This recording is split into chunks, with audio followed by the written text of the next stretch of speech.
Imana ishimwe, Imana ihimbazwe. Ndabasuje mu izina rya Yesu Kristo, amahoro y'Imana abane namwe.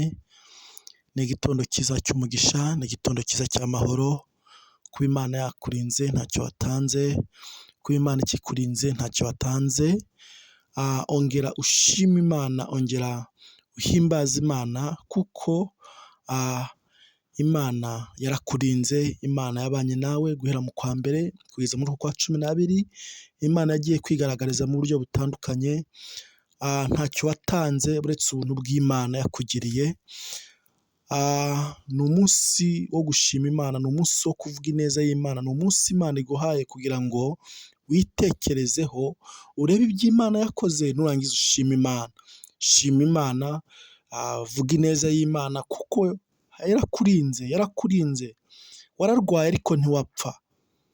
Wagize ibibazo ariko ntibyaguhitana. Yewe wageze kure ariko ntacyo wabaye, uracyariho, uracyahumeka. Shima Imana kandi reka nkubwire, n'ubu Imana iracyakurinze, n'ubu Imana iracyari mu ruhande rwawe. Ndabasuhuje aho muherereye hose, abadukurikirana bari mu Rwanda, Imana ibahe umugisha. Abadukurikirana bari muri Canada, Imana ibahe umugisha. Abadukurikirana bari muri Imana ibahe umugisha. Abadukurikirana bari muri South Africa, Imana ibahe umugisha. Mbifurije Noheli nziza n'umwaka mushya muhire, kandi uzababera umwaka mwiza. Imana izawubarindiremo umwaka wa 2026. Imana izawubaheremo umugisha, muzabonemo ibyiza. Imana izabagurira imbago.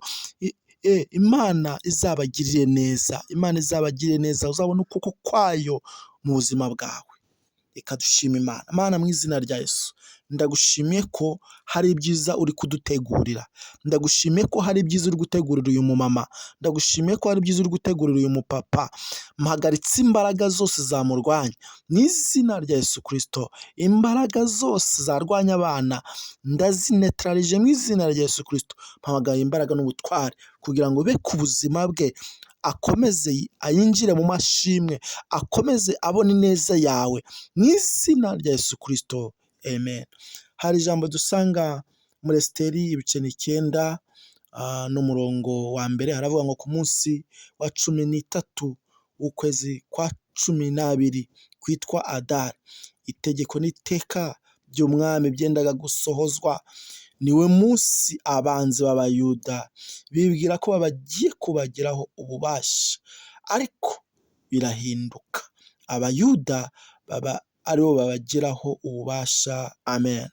Reka nkubwire, hari ibintu bigiye guhinduka. Imana ishimwe. Hari ibintu bigiye guhinduka. Abayuda bari bari mu munezero, Abayuda bari mu buzima bwiza, Abayuda hari icyo Imana yari yarabavuzeho ngo, ariko ngo ku munsi wa 13 w'ukwezi kwitwa Adari, ngo nibwo itegeko n'itegeko ry'umwami byendaga gusohozwa. Imana ishimwe. Ngo niwo munsi abanzi b'Abayuda bibwira ko bagiye kubagiraho iki? Ububasha. Reka nkubwire, hari ibintu byinshi byari bizi ko bigiye kukugiraho ububasha uhereye mu kwa mbere. Yewe wagiye ubona ibintu byinshi byitambika imbere yawe, uravuga ngo noneho ibi biramitana. Ariko dushimiye Imana ko Imana yabaye mu ruhande rwawe, ntibyigeze biguhitana. Ngo nibwo ngo abanzi b'Abayuda bibwiraga ko bagiye kubagiraho ububasha, ngo ariko ntibyakunda, ngo birahinduka, ngo Abayuda ngo abe aribo bagiraho ububasha. Reka nkubwire mama, hari ibintu ugiye kugiraho ububasha. Hari ibintu biri hejuru byakurushije imbaraga, ariko Imana iguhaye imbaraga zo kubigiraho ububasha. Ngo birahinduka. Hari ibintu bigiye guhinduka mu buzima bwawe. Uyu mwaka ugiye kwinjiramo hari ibintu bigiye guhinduka. Hari ibintu byari byaranze ariko bigiye guhinduka. Hari ibintu wakoze ukabona biri kwanga ariko bigiye guhinduka, bigiye gukunda.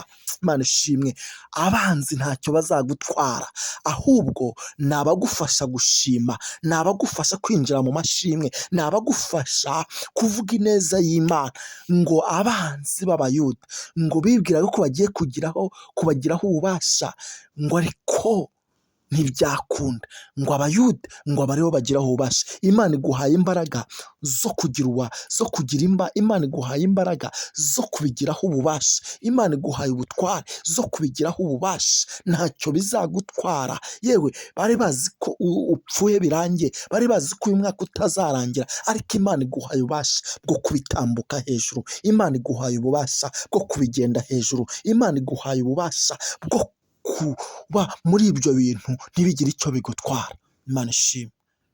Ngo abayuda ngo babageraho ububasha, ngo birahinduka. Yewe bigiye guhinduka mu kazi mama, yewe bigiye guhinduka mu kazi kawe papa, yewe bigiye guhinduka wa mukobwa we, bigiye guhinduka wa musore we, ugiye kubigiraho ububasha, ugiye gushima Imana. Imana ishimwe. Abanzi bawe bagiye kubona ko Imana yakurinze, bagiye kubona ko Imana yabanye nawe, bagiye kubona Imana wasenze, bagiye kubona ineza y'Imana. Ngo abayuda ngo barangije ngo babagiraho ububasha. Imana ishimwe. Haleluya, haleluya. Ugiye kubigiraho ububasha mwene data. Tugiye gusenga Imana. Uyu mwaka ugiye kwinjiramo, Imana iguhaye imbaraga zo kubigiraho ububasha. Imana iguhaye ubutware zo kubigiraho ububasha mama. Imana iguhaye imbaraga zo kubigiraho ububasha papa. Imana iguhaye imbaraga zo kubigiraho ububasha wa musore we. Tugiye gusenga Imana. Imana iguhe ububasha bwo kubigiraho imbaraga. Amen.